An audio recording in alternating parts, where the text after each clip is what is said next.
There was a time in my life where I found it hard to read the Bible. Because of that, I couldn't be consistent. I couldn't go through scripture the way I wanted. It led me to feel upset, frustrated. I even felt like I just wasn't a good Christian. I want to share with you guys exactly what I did to overcome this issue so that hopefully you guys can overcome that in your life. And I want to start with context. Context is going to give you a better understanding of what is going on. And I want you guys to imagine this for a moment. You go to a friend's house, and that friend is watching a movie you've never seen, and they're like an hour into the movie, and you jump in and you start watching the movie with them, and something happens in the movie that for them is just amazing. You can see the reaction on their face. You can see that that scene or moment really had an impact on everything that's going on. And because you just walked in, you don't know what's happening before or what led to that particular situation. For you though, it means absolutely nothing because you lacked all of the context that was necessary from the movie to get there. So context is one of those things that when you study the Bible is ultimately one of the most essential aspects. Because just like walking into a movie that a friend is watching, if you don't understand what's happening or what's going on in a passage, you don't get the payoff to what got you there. And one of the things that I have found that has made it so difficult to enjoy scripture is when I don't know the context of what's happening. When I don't know what's going on, I feel lost. I feel confused. Sometimes I don't even get to see the payoff. But in my mind, it's scripture, so it's important. At the end of the day, though, without that context, you're not giving it any meaning or value. And so, context is one of the most important things that you can do to enjoy your study of scripture. Now, if you're trying to enjoy scripture, you don't need to go into it to try to be academic. So, when I talk about getting context before you read, I'm not going into you have to study all these things beforehand. You just need to know enough to enjoy what's happening. And sometimes that means you got to read the whole chapter. Sometimes that means you got to read the book before that.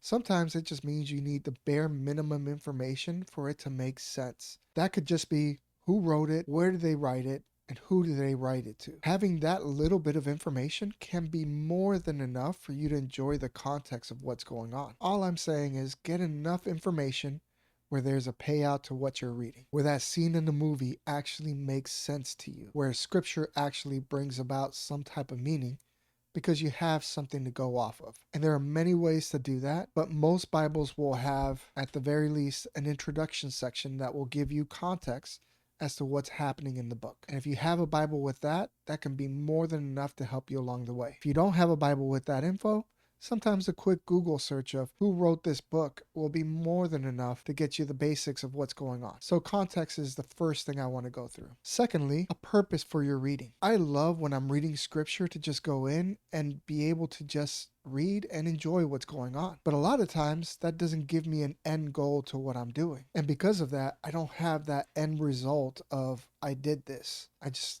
say that I read. And that's perfect for a few people. If you know what your goal is when you're reading, even if it's for enjoyment, it goes a long way to helping you measure if you're going in the right direction. So for example, if my goal is I want to understand Colossians 1:15, well, knowing that, let me start by just reading Colossians chapter 1 in general. And I can build up a plan and I can go through the process and I can see if now I understand after reading that. If I don't understand, then I know I can read a little bit more and go to other places to get there. But because I have a goal, I can measure myself and measure my enjoyment of what's going on. Whereas if I just open up the Bible and start reading something and I haven't decided a goal for why I'm reading, maybe I'll get something, maybe I won't. Maybe the goal is as simple as I just want to read the Bible. You can track something like that. You can say, okay, did I read the Bible today?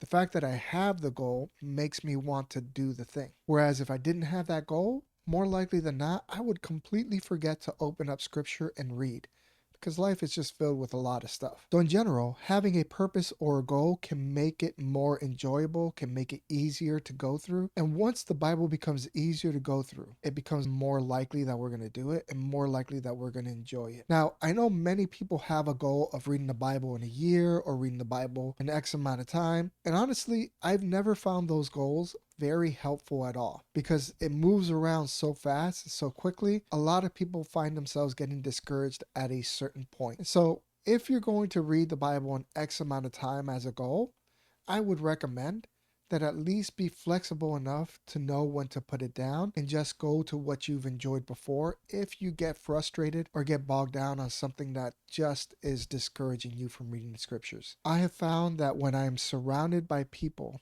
that want to read scripture, that I find my enjoyment growing more and more day by day. If I'm learning something and I'm enjoying what I'm reading, I want to share it with someone. And by having someone I can share it with, it makes it more likely that I'm going to enjoy the process. And so I always encourage, if you're having a hard time reading scripture, if you find it frustrating or boring or you just can't get through it, surrounding yourself with a group of people that also have that desire to study and read the Bible will make it so much easier and so much more enjoyable. This doesn't mean that you have to sit down and read with them, but it does mean that if you take the time and just share what you're reading with another believer, if you can share what you've learned about what you're reading with someone else and really take that time to just enjoy each other's company in that, you're going to enjoy scripture so much more because scripture transforms from what you're trying to do to a community aspect. One of the things that I find is that when I try to do things by myself, it will never be as much fun as when I try to do it with other people. This includes single player video games. I know that if I'm going through a video game by myself, I can get bored of it eventually. But if I have a friend or a cousin who's going through that same game and we get together and we talk about where we are and what's going on in it, that game becomes way more fun than if I was just playing by myself. Even multiplayer games like Call of Duty or Fortnite or anything like that, if I were to try to play Fortnite by myself, I can't do it. But doing it with friends,